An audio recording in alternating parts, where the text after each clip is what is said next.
This is NDTV, and you're watching Classics.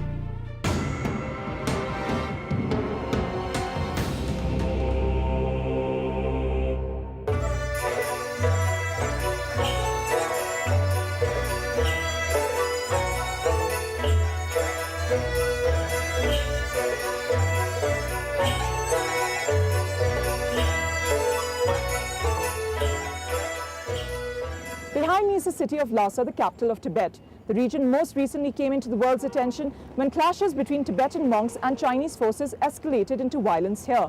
Now, nearly a year later after those riots, how has the life changed for the people here?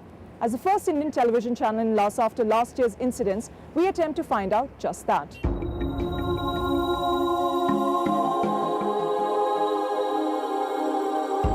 Lhasa, also known as the rooftop of the world, and a spiritual center for Tibetans all across the globe. But what greets us in Lhasa are powerful symbols of China. Modernity and China's hold seem to have arrived permanently. Beijing has poured in millions of dollars to transform Lhasa into a modern-day city. But what is the human cost of this modernity? After 58 years of Chinese rule, are Tibetans really in control of their own political destiny, as the Chinese claim? From the 7th century onwards, Tibet has had a deeply religious history. Before the Chinese occupation, 68 days of the year were devoted to religious festivals.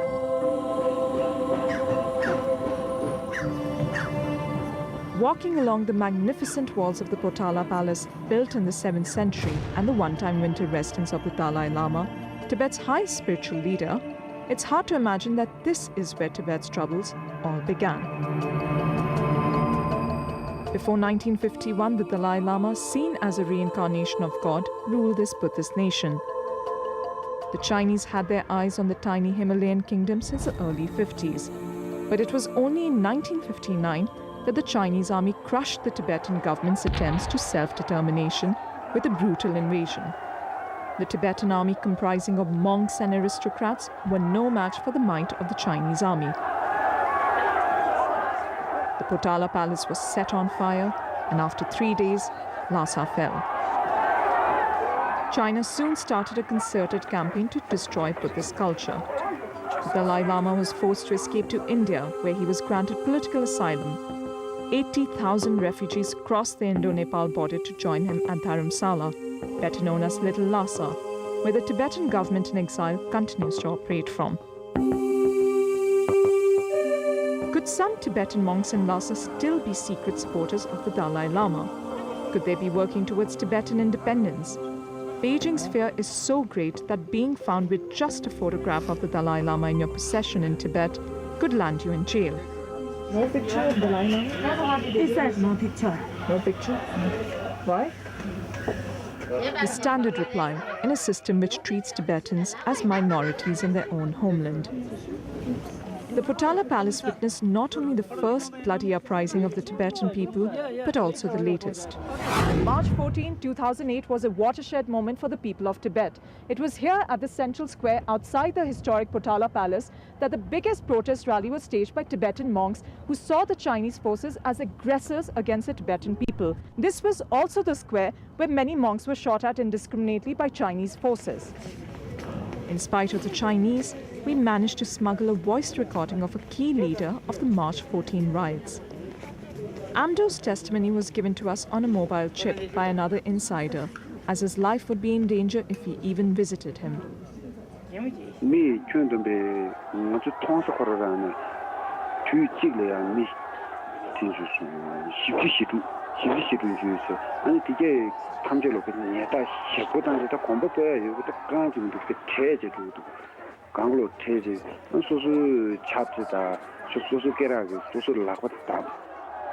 The iron fist with which the Chinese responded to these protests was heavily criticized, with many demanding a ban on the Olympic Games in Beijing. And the aftershocks were even felt in India and neighboring Nepal.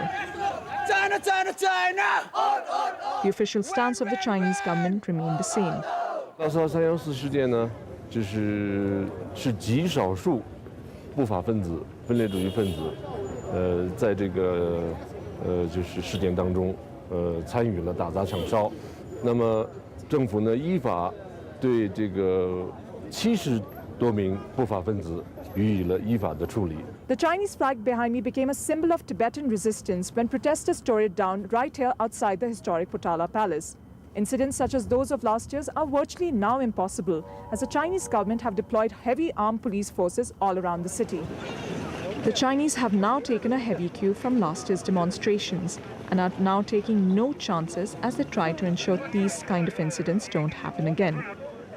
This is Lhasa in the 1950s at a famous street called Barkor. And this is Barkor Street now. From riot police permanently stationed at street corners to heavily armed policemen, Lhasa looks more like a military town than a center of spirituality. Locals trust no one. Tibetans have not only lost their land, but are strangers in their own country. Religion has also become by necessity politicized in modern Tibet, as communist China is suspicious of fervent worship. In the early history of Tibet, monks made up about 20% of the male population. Every Tibetan family used to send their youngest sons to monasteries as a religious duty.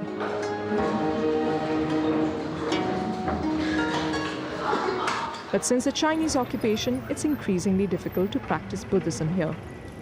The peaceful protest led by monks last year was brutally crushed here at the Jokang Temple, one of Tibetan Buddhism's most religious pilgrimage sites. Eyewitnesses that we spoke to told us that the police responded with unequal brutal force, with many monks being shot at and many more being detained. We met with Tashi, a 25-year-old monk who was arrested by the Chinese police during last year's march uprising. He told us for the first time what went behind those prison walls.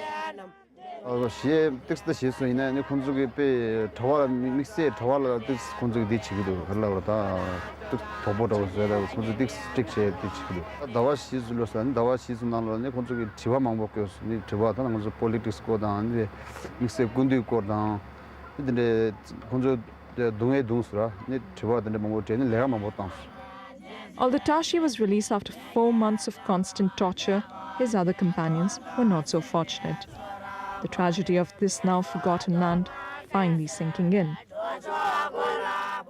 It's not just religious persecution that Tibetans face in their homeland, it's also cultural.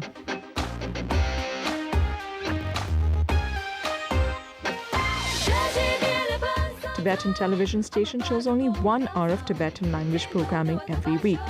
The rest is in Chinese.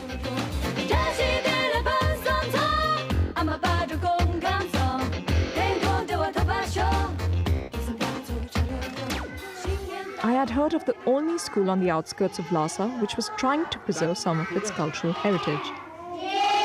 After much difficulty, we located it. No Tibetan institution, even a school like this, will talk to journalists. But Myra, a local volunteer, showed us around. A class in Tibetan was taking place, but yet again, under the watchful gaze of the Chinese. Myra candidly talked about the problems the school faced. Now Tibet is very dangerous.